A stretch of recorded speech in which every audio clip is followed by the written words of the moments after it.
Good evening, everyone. Good evening to all the members of the Variable Play Network. Hi, my name is Javi, and tonight we're doing something a little special. I have pretty much taken it upon myself to be the resident Magic player for the VP team. So, today I decided to do a quick little live stream that, hopefully we can turn into a regular thing. Um, for those of you that will be joining me today, I will be discussing Magic the Gathering's latest set called Modern Horizons, and specifically, what we're going to be talking about today is my top 10 cards or EDH cards from Modern Horizons 2, Magic the Gathering's latest set, and I'll be talking about cards specifically for the format of Elder Dragon Highlander, otherwise known as Commander. So the cards that we'll be discussing, or pretty much will be, with my opinion, the top 10 cards out of this new set. There is a little over 300 cards in this set, so it's a little overwhelming, and I'm not really going to be able to touch every card. So I decided to choose cards which I felt would have the most impact to the format of Commander or Elder Dragon Highlander. So this is a multiplayer format of Magic that is a 100 card singleton deck. So pretty much, let me just run through the 10 that I think would have the most impact to the format. And for those of you that are viewing, hey, I actually do have one person viewing. Welcome. I am open to comments and suggestions. If there are other lists or other Magic related content that you would suggest that I could do, please let me know in the comments. I am primarily a Commander player. I focus on casual and competitive EDH. So my perspective may be different from other Commander players. So again, if you don't see a card on this list, this is just my top 10. It is, again, subjective. If you felt that a card wasn't included, everyone has their own top 10s. So let me go ahead and get started. The very first card that I'd like to discuss, number 10, is Dress Down. Interesting art and concept, but so to give everyone an idea of how it works, it's up here on the screen. Dress Down is 2 to cast. It is 1 blue and 1 generic mana, which means that it can technically fit in multicolor combinations. The cost of 1 blue is relatively cheap. It is an enchantment, which also makes this very unique. It is instant speed or flash, which means that you can run this at any time that you want. And so when it comes into play, you get to draw a card, which means it replaces itself. That's also a great benefit. But its main ability here is that creatures lose all abilities. Now, it also affects yours, but this can be used in such a defensive way that you can stop another player from winning by just nullifying all the abilities of their creatures. Now, there's a little bit of timing and triggers that you need to take into consideration. Let's say that I put this into play, every creature loses its ability, and then I decide to play another creature. It wasn't part of the creatures that were affected, and so it doesn't lose its abilities. Timing is important with this, so it can't really affect things coming in after it takes its effect. But I think that this is very important for our format or for the Commander format, specifically for a lot of strategies that rely on creature abilities and interactions that become like a machine of like tapping and untapping and running like a very overly complicated combo. Essentially, everyone losing their ability nullifies that. So it can actually buy you an entire turn. And at the end of turn, this thing gets sacrificed. So it's just like it's a one-time use, sure. But take note also that since it is an enchantment, it can kind of get around counter battles. A lot of cheap counter spells are usually targeted towards instants and sorceries, and this is an enchantment. So it can bypass a lot of hoops, but at the same time, Considering that it is also an enchantment, somebody can respond to it. And if there are also instant or flash level ways to destroy enchantments and nullifies its effect. So it has its pros and it has its cons, but the fact that it is flash and can totally negate every ability on a multiplayer game, I think it deserves some attention, and this is why I chose it for number 10. Let's move on. So next card, this is a personal pick of mine that I can talk about in a little bit more detail than most of the other cards here. I really did kind of prepare for this. So this here is Dragon's Rage Channeler. This here is what I would consider a fringe card. The reason why it is fringe is because it has an ability that is not intended for the color that you see in front of you right now. Let me just read out let me read out the card and what it does, and then I can talk about that a little bit more. So it is a 1 red to cast 1/1 human shaman. Whenever you cast a non-creature spell, surveil 1. Surveil means that you get to look at the top card of your deck, and if you don't like it, you can put it on your graveyard. Surveil is an ability that was introduced into Magic specifically for one guild. Black and blue, they were called the Dimir Guild, that they're a group of spies. So Surveil should not exist in red, but this card is here. So there is no other card in red that does Surveil.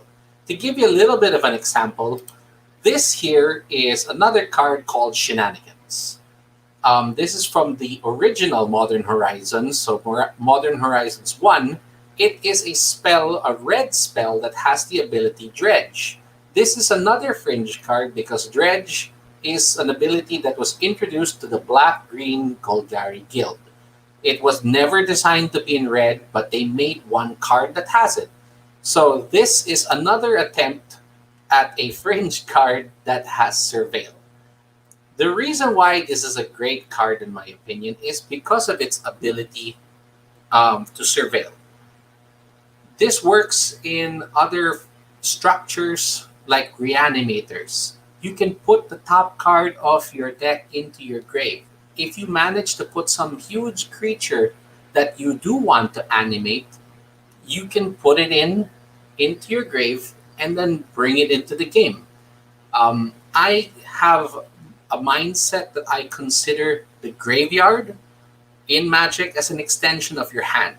It's actually even easier for you to use cards in your graveyard because your deck, especially in Commander, is about maybe 80, 90 cards. Take away your opening hand.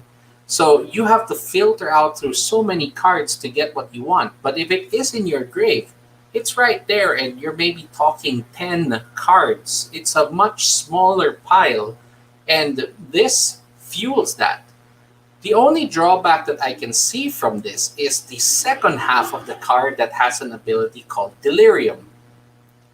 If you have 4 or more card types in your graveyard, this thing becomes a 3/3 flyer, which is great, but it has to attack each turn if able, which means that you may just lose this in a fight. Something might just block it and you no longer have its ability.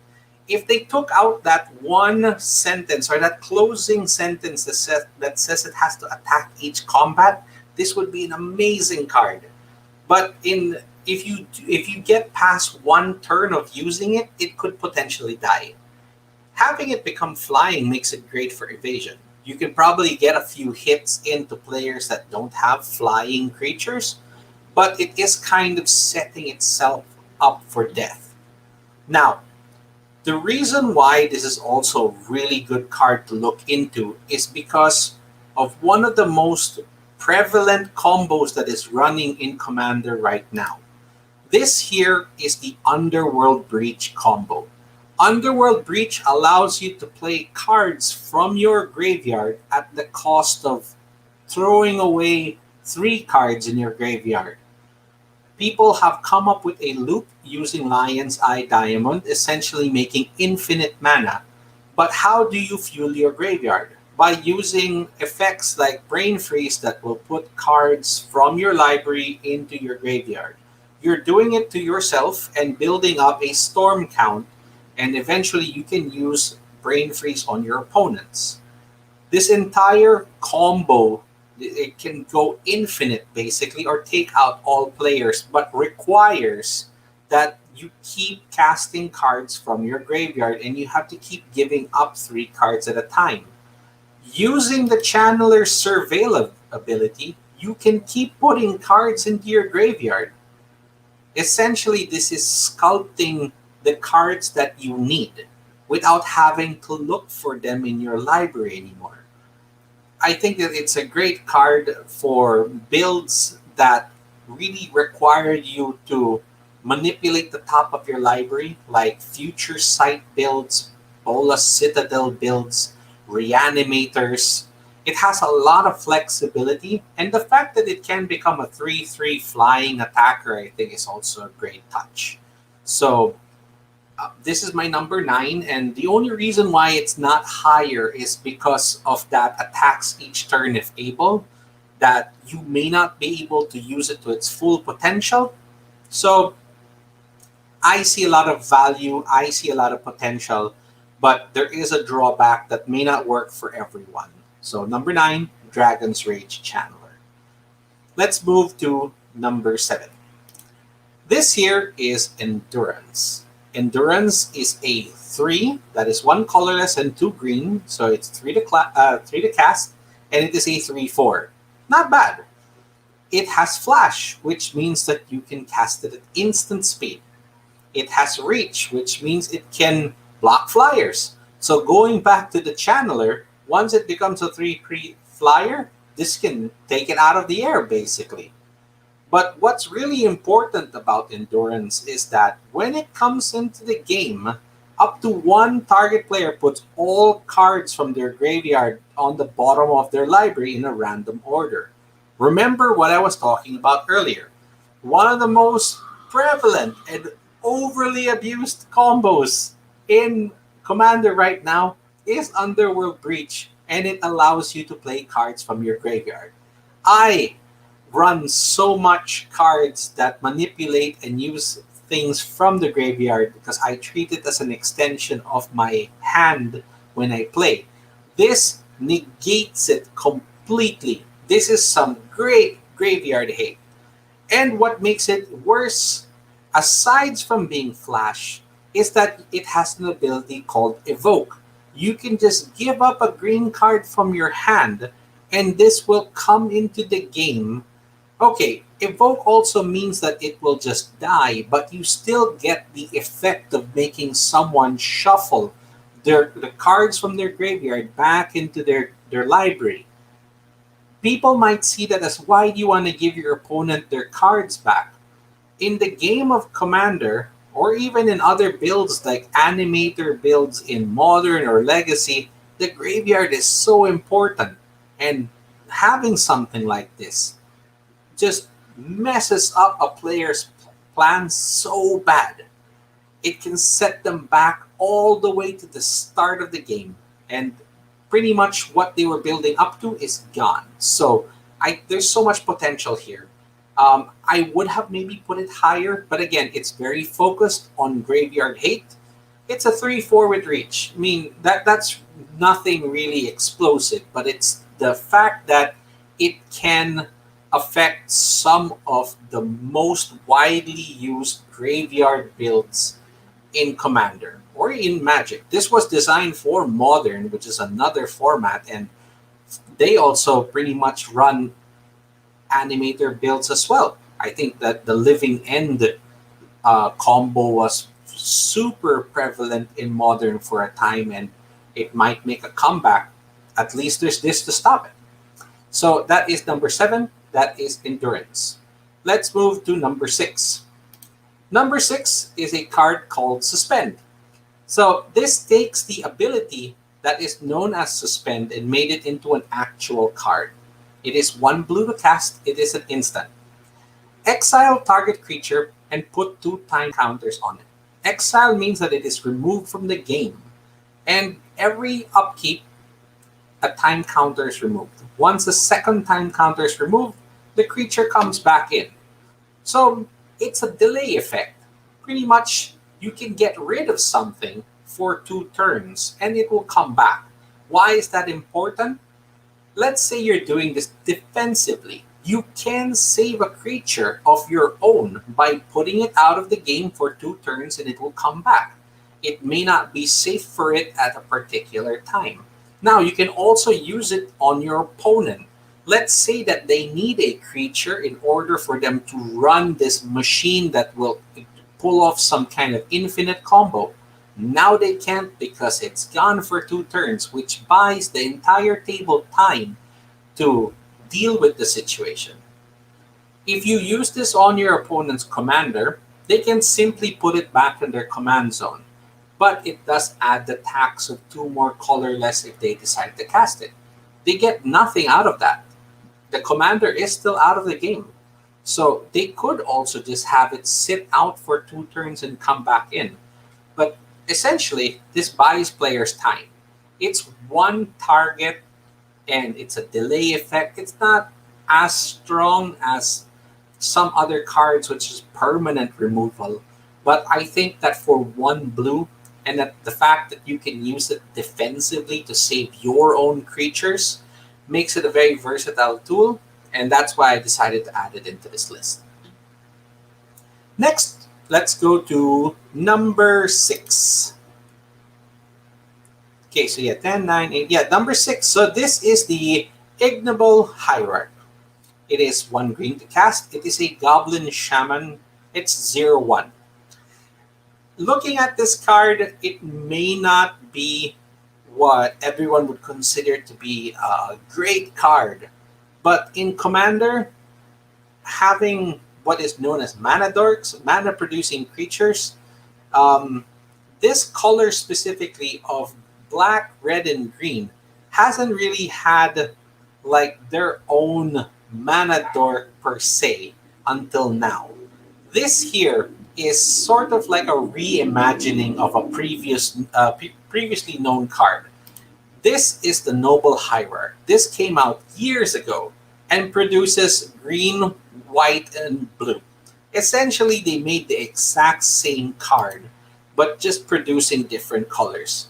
Exalted is really an ability that I don't really take into consideration unless you have like a deck that really relies on one creature attacking. These colors do come up in a specific commander known as Corvold, and he is really the only attacker of the deck. So, okay, getting +1/+1, sure. But really, the fact that it can produce 3 colors is a 1 to cast makes it a great opening card that can really help you outrun your opponents. And so this is why it is number 6 in my list. This is going to see a lot of play.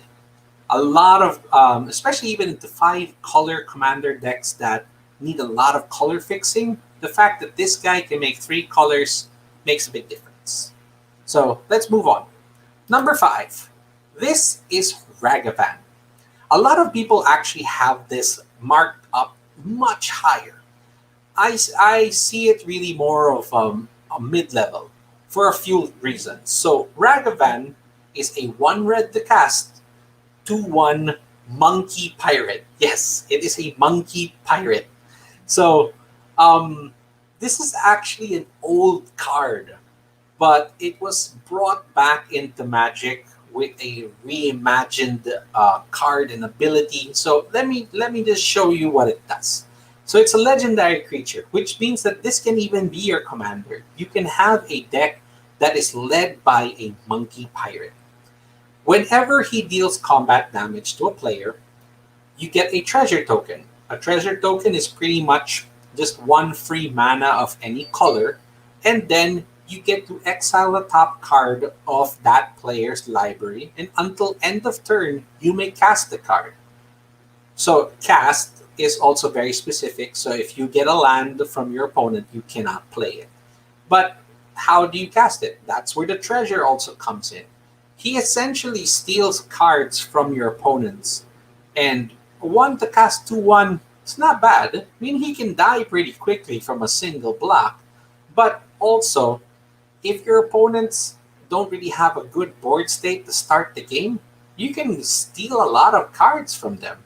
If not, you just get treasures either way and deny them cards that they'll never be able to cast because those cards are exiled. They're gone. So it's a great way also to counter what is known in Magic or in the Commander format as tutors. Tutors let you search for cards, and typically they let you put the card on top of your library. All right, then so I will attack you, and I will take the top card of your library out of the game. So what you went searching for is gone. What makes this kind of tricky too is that it has a secondary ability called Dash. You can just pay 2, and for its dash cost, you'll put Ragavan into the game, and he can attack immediately. But at the end of the turn, he goes back to your hand. So he can kind of come in very sneakily and break through summoning sickness, hit an opponent, and go back to your hand. So it depends if you want to use him as a surprise mechanic or if you just want him directly in the game. Now, the reason why I also mentioned that he is technically an older card is because Ragavan actually saw print several years ago. This here is a card called Kari Zev. Kari Zev was a legendary creature that whenever she attacked, you would create a legendary 2/1 red monkey named Ragavan. So he actually showed up as a token several years ago, and they decided to make a card for him. So that's where we ended up with Ragavan Nimble Pilfer. So there's a little bit of a backstory to it that it did exist, but it was just a token. Now it's real. That means you can use it permanently, and his ability is actually pretty busted. Stealing cards from your opponents is really a way of you can technically duplicate cards that you have, especially if everyone's kind of using the same like artifacts or spells. You can deny them cards, or let's say that they were just really hoping to get a land so that they can continue next turn. You technically denied them one more if that's what showed up.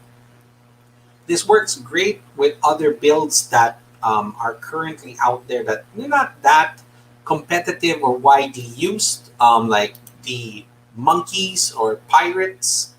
There is a pirate build that requires that. So hey, there are people here. Great. I see. Sorry, I missed out on some of the comments here. So we have Ron, KO. Wow. Okay, a lot of people watching today. Thank you. Hi, Morgan. Oh, there. See, some people are very familiar with Graveyard Hate. Thank you, Morgie. All right. Oh, going back also to, going back to Endurance. Yes, three to cast. Yes, it's technically a Feldon's Cane. That's correct. Okay, and someone noticed the Slayer shirt. Thank you, Elena. Yes, Slayer. And yes, you can have a deck that is led by a Monkey Pirate. That is correct. All right, yeah, so going back to the list here. Thank you very much for the comments. Essentially, you can run it as a commander, but I really think that it will serve its purpose more in D99 as a surprise element.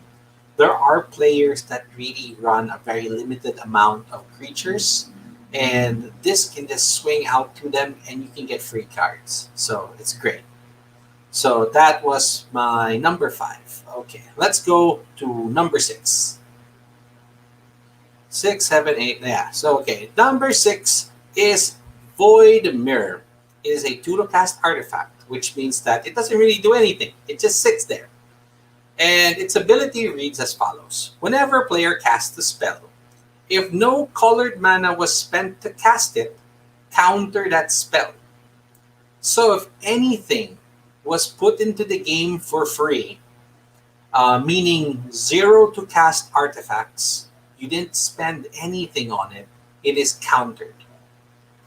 If you put down a free spell, like going back to what we talked about here earlier, this Endurance, you can exile a green card from your hand instead of paying for its cost, um, it gets countered because you didn't spend any colored mana for it.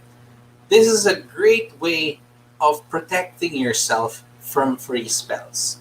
And free spells are pretty expensive in terms of the financial value of magic cards.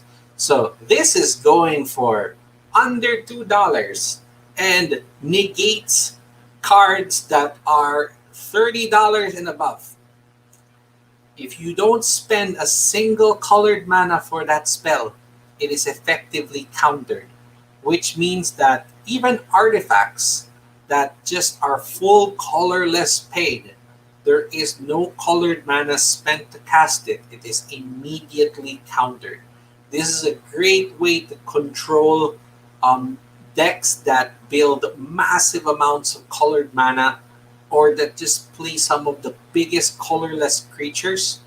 You know, they can effectively work around this later in the game, just, throwing in one colored mana into the total cost of something.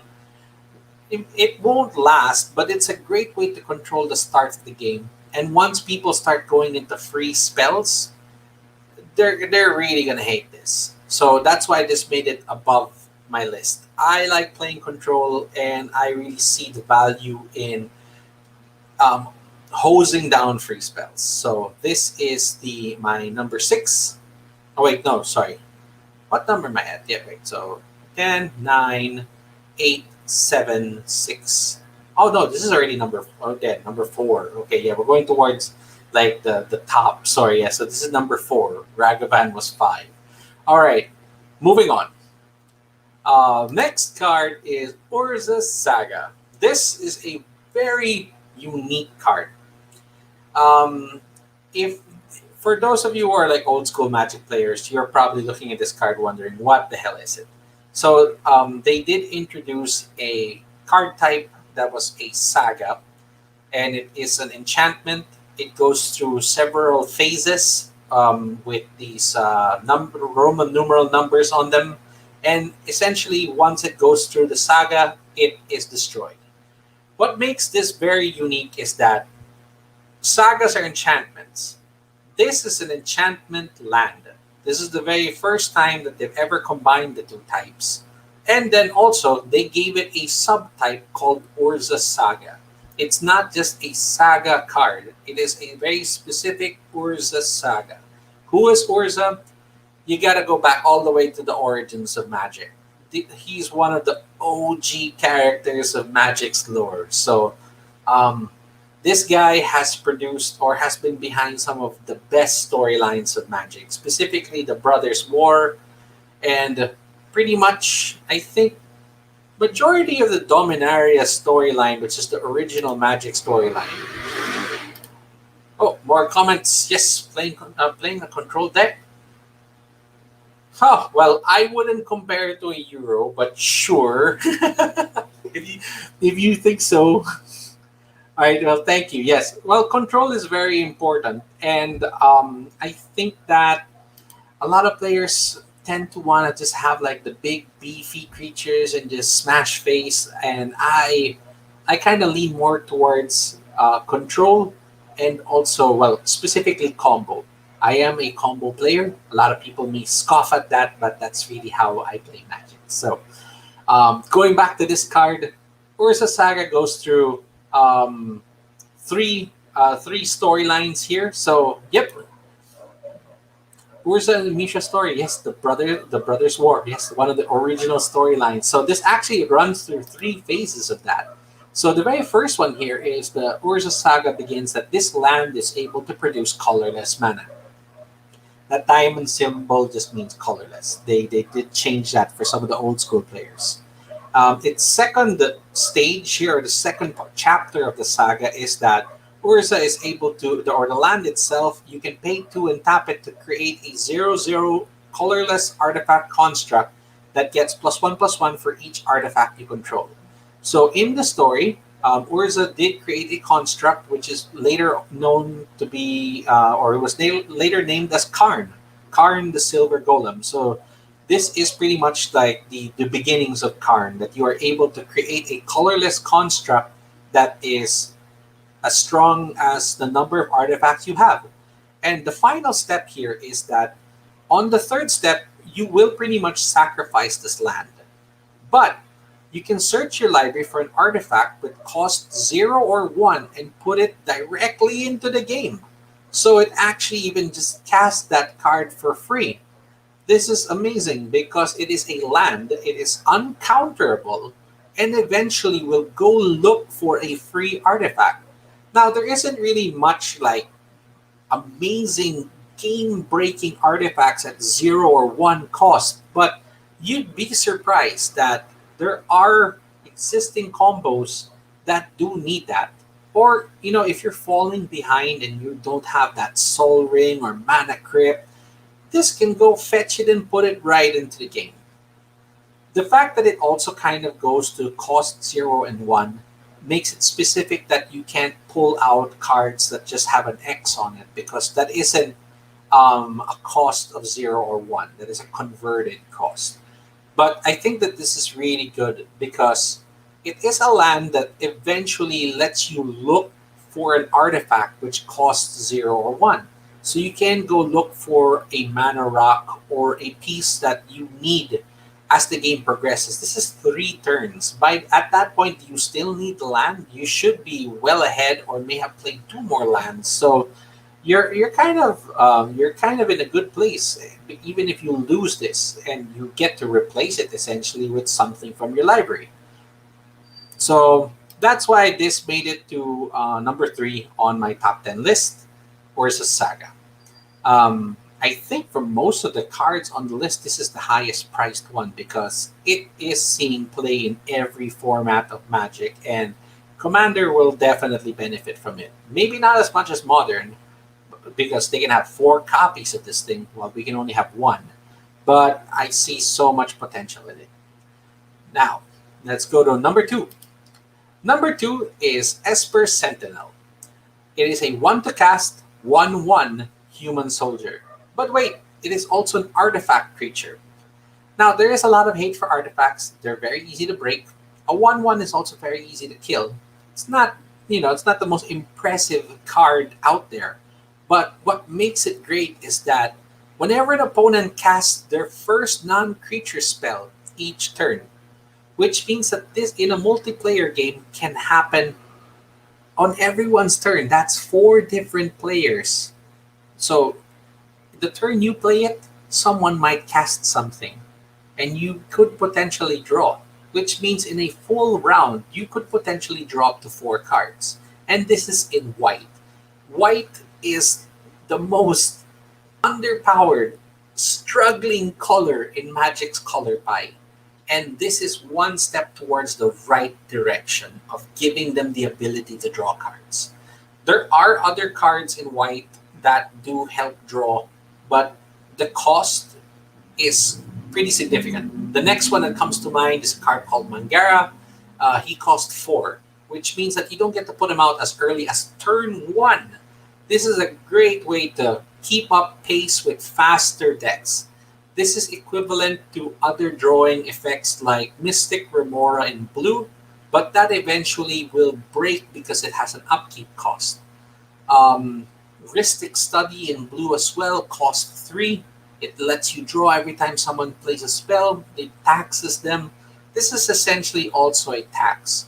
Whenever an opponent casts their first non-creature spell, they have to pay X, where X is Esper Sentinel's power.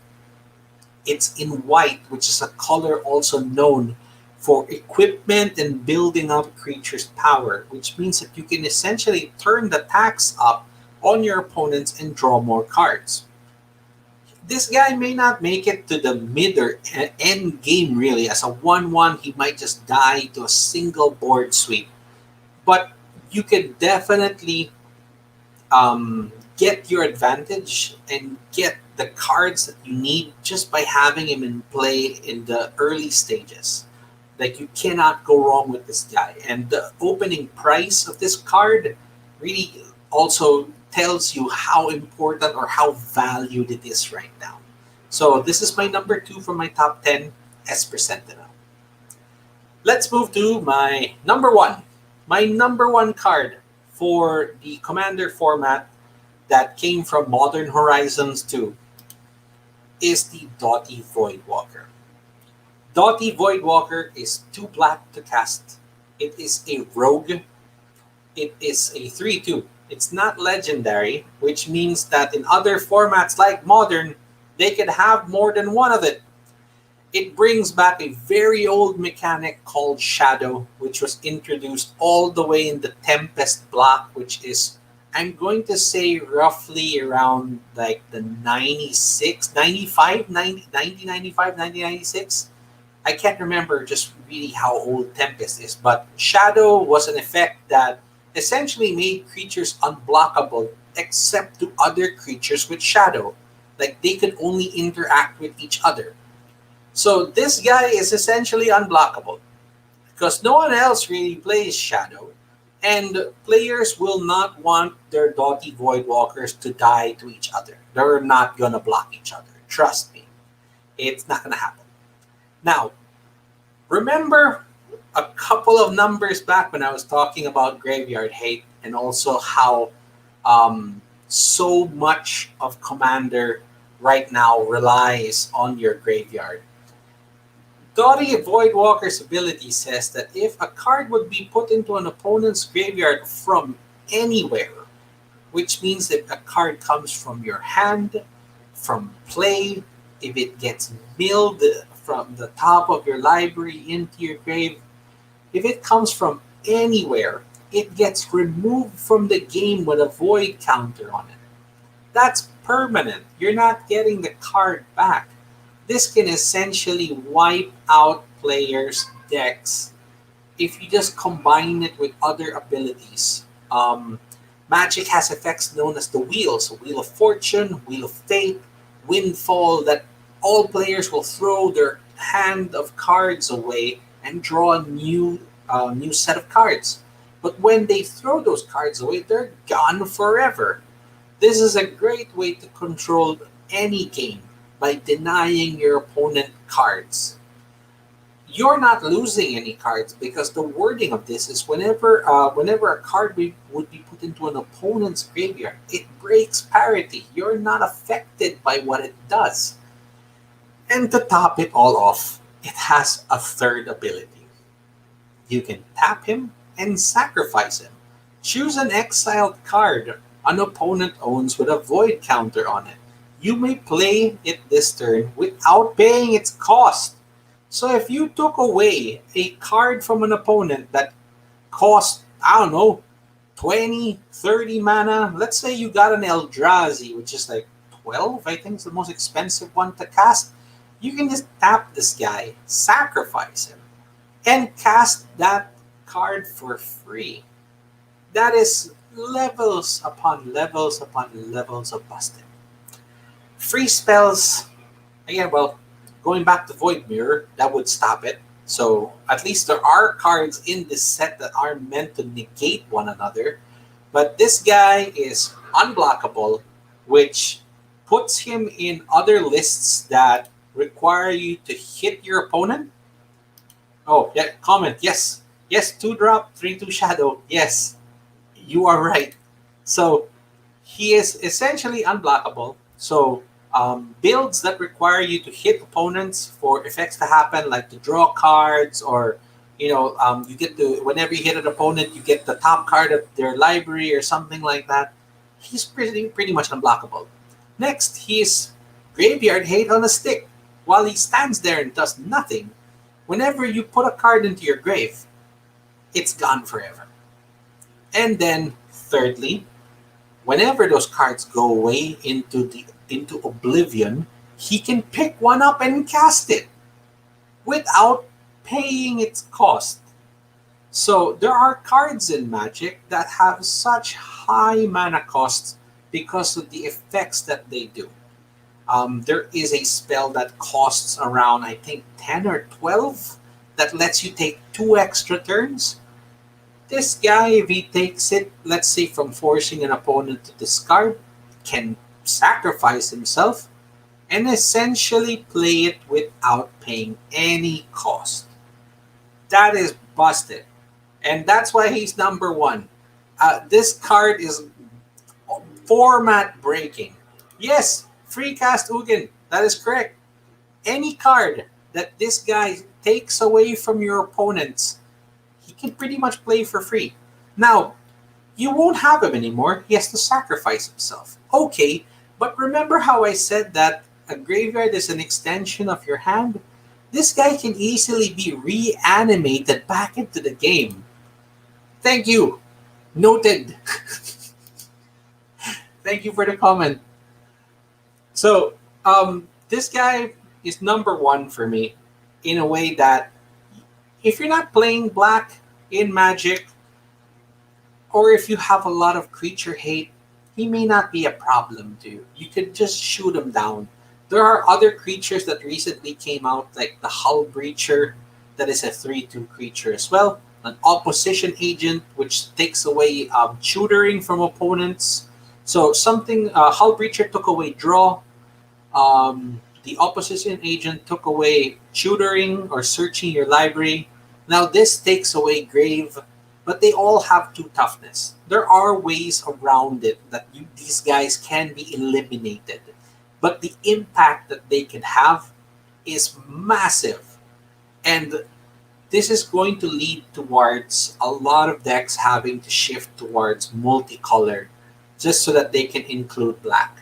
Black is actually one of the strongest colors in Commander as a support because of the amount of tutors, the amount of hate, like board wipes, and just creature removal. But primarily, I think it's really there because of tutoring and broken cards like Ad Nauseam and Peer into the Abyss. They enable combos in levels that other colors may not ever be able to match. And the fact that this card exists now means that black needs to be added into your deck if possible. Like, I don't particularly play mono-colored decks, but if, let's say, I had a mono-white deck, I would adjust it to add in black and just go multicolor because the benefits of having something like this is crazy. So that was number one, and I really hope that you guys did enjoy the content for today. So these were my top 10 EDH cards from Modern Horizon 2. For those of you that did view the show and comment, I'm sorry I kind of skipped on the comments a little bit, but I'm hoping to put out more content like this. Maybe I'll do a top 10 worst EDH cards from Modern Horizon 2. I don't know. Let me know in the comments. Thank you again, and keep gaming.